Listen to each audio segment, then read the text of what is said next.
57% dos brasileiros têm trabalho formal. O resultado é o maior da série histórica, iniciada em 2012, numa demonstração de como a política econômica do governo Bolsonaro e Paulo Guedes está recuperando a economia acima do esperado.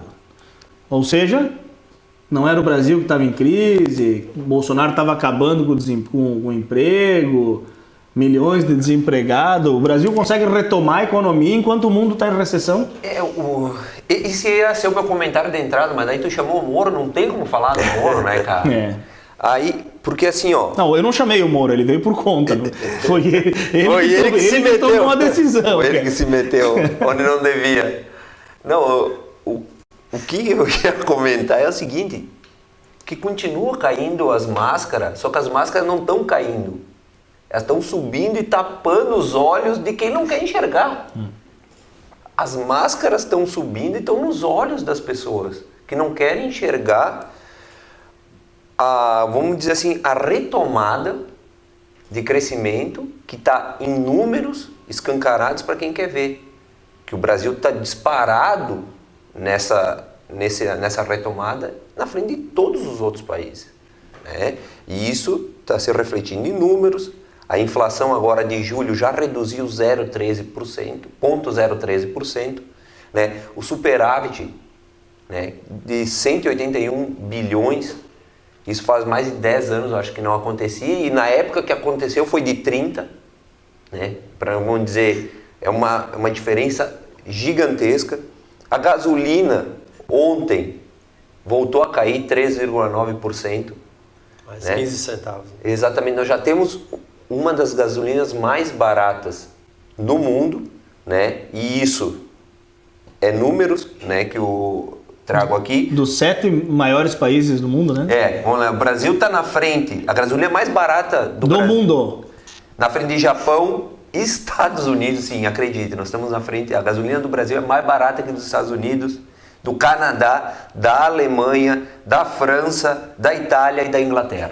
Sem canetaço congelando preços, que nem fez a Argentina, sem interferência na Petrobras, como fez a Dilma. Apenas fazendo o mercado ter liberdade, reduzindo o imposto. E o resultado está aí, porque não é canetaço. Além da gasolina mais barata, a gente teve superávit, então não tem mágica, não tem como esconder, não tem como macular os dados. Tá aí.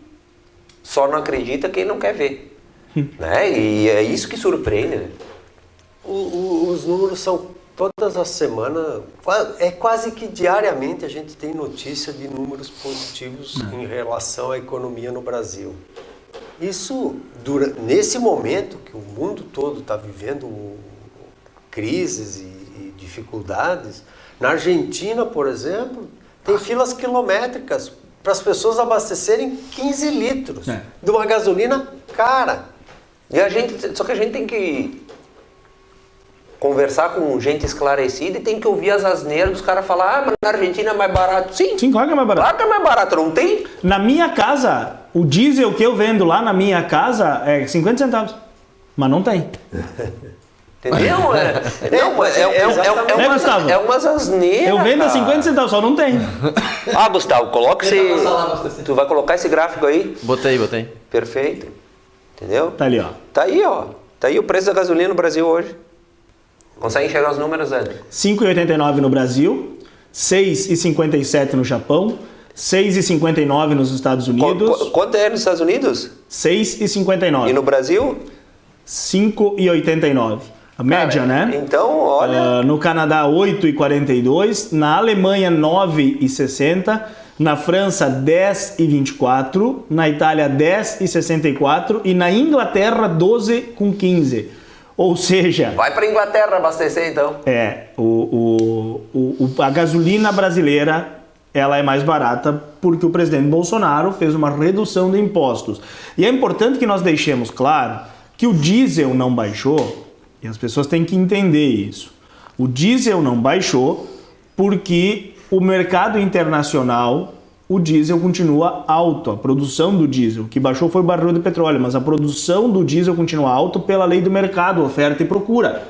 A Rússia está com boicote da Europa, então não está vendendo diesel. Então tem escassez de diesel.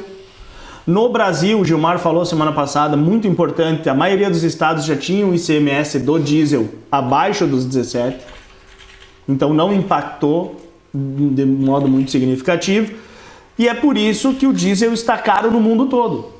Não baixou. Mas a gasolina é outra realidade. Com interferência do governo federal através da redução de impostos e não no livre comércio, nós conseguimos ter essa gasolina acessível hoje. Acessível não, nós sabemos que é caro. Mas, comparado ao resto do mundo, como nós vimos no gráfico... Nós temos que se basear no mercado. E esse é o grande problema. Tá caro? Tá. Por quê? Porque a gente tá olhando só para o umbigo aqui. Para nossa bomba de combustível. Só que hoje, o mundo globalizado, não da globalização, globalizado, a gente tem que comparar com os outros países. É inevitável isso. Então, as pessoas só olham para o próprio umbigo e tem que olhar o contexto internacional que está acontecendo. Eu posso fazer uma provocação sobre esse assunto aí? Pô, O senhor manda aqui no programa. alô? Só não mandando nós embora, tá bom. Ganhei um título de autoridade agora? Não, é que eu vi um comentário aqui nesse post que eu achei interessante a gente ler, que é de alguém que a gente sabe que lado tá, mas enfim, é importante falar.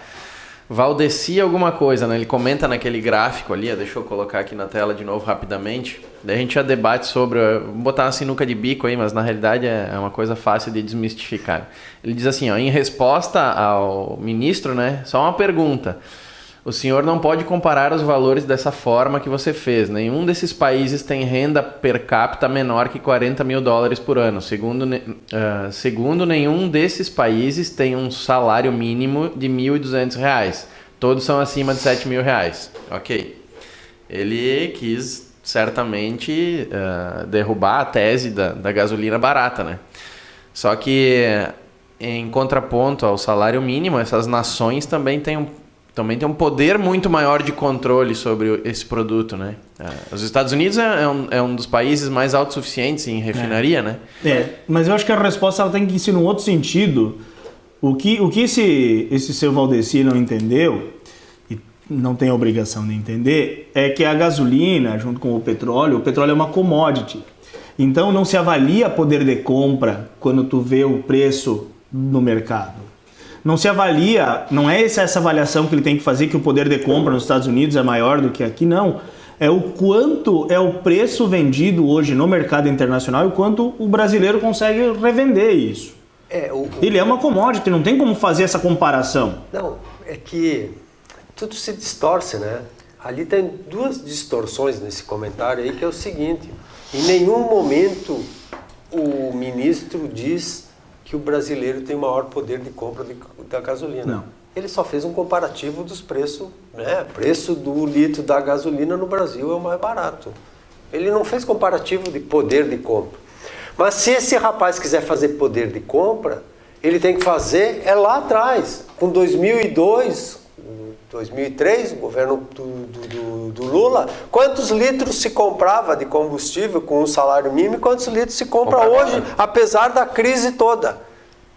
Aí sim ele vai ver que o poder de compra aumentou no Brasil. Sim, né? sem dúvida. Então, se é para fazer de poder de compra, tem que comparar o Brasil com o Brasil. Porque fica difícil comparar países diferentes. São realidades diferentes, a economia se mexe de um jeito diferente.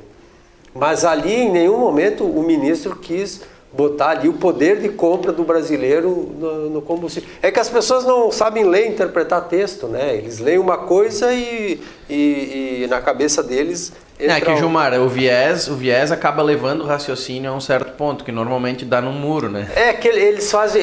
que eles precisam destruir, né, o que eles estão vendo. Eles não querem ver o que eles estão vendo. Ou então compara com o preço da Argentina. Beleza, o preço da Argentina é ótimo, só não consegue comprar, né? Não, e assim, ó, tu vê... Não tem. É que é difícil. A Venezuela também, os produtos congelaram lá baratinho, só que no supermercado não tem mais nada. E aí eles estão punindo os donos de supermercados. Sabia? Eles estão multando os donos de supermercados que estão com prateleira vazia. Na Argentina também estão fazendo isso, né? Então, Mas assim, ó, voltando ao trabalho ali, que era da nossa pauta, né? Primeiro que trabalho e emprego, isso aí tá machucando a esquerda, né? Sim, sim. Porque trabalho e emprego não é o que eles gostam, né? Nunca gostaram. Então não é isso que eles querem. Nunca foi isso, né? Que vai atingir eles, né? Que eles precisam trabalhar. Eles têm que trabalhar. A mongolada não gosta. A mongolada gosta de receber só. Como? O dinheiro cai do céu.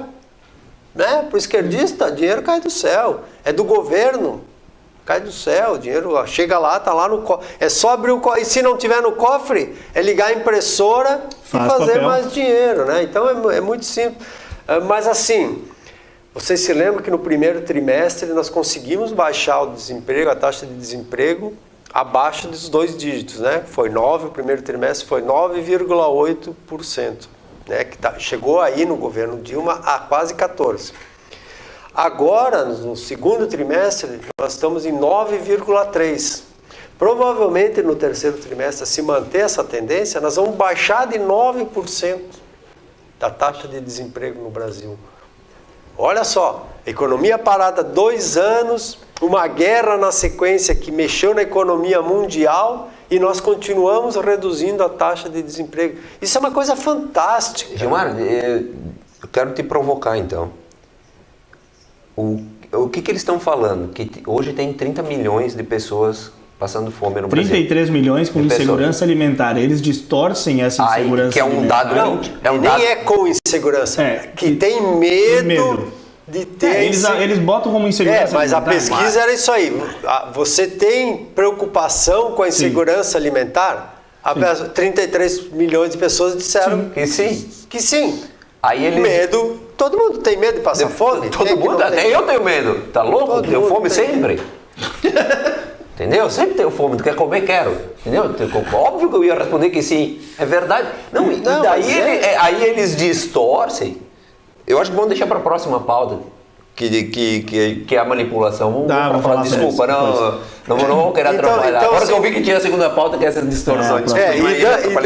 Dando sequência nisso, nós estamos experimentando, olha só, a importância do governo Guedes-Bolsonaro, né? Porque é um casamento perfeito, né? Assim como o Bolsonaro conseguiu ter um casamento perfeito com a Michelle, ele tem um com o Guedes, né? Pela primeira vez na história, os Estados Unidos terão inflação maior que a do Brasil. Vocês estão entendendo a importância disso? E os dois países passando pelos mesmos problemas. 2 anos de paralisação da economia, uma guerra na sequência que desabasteceu o mundo todo. E nós estamos nos saindo melhor que os Estados Unidos, que pela primeira vez na história nós vamos ter inflação menor que a deles. Imagina se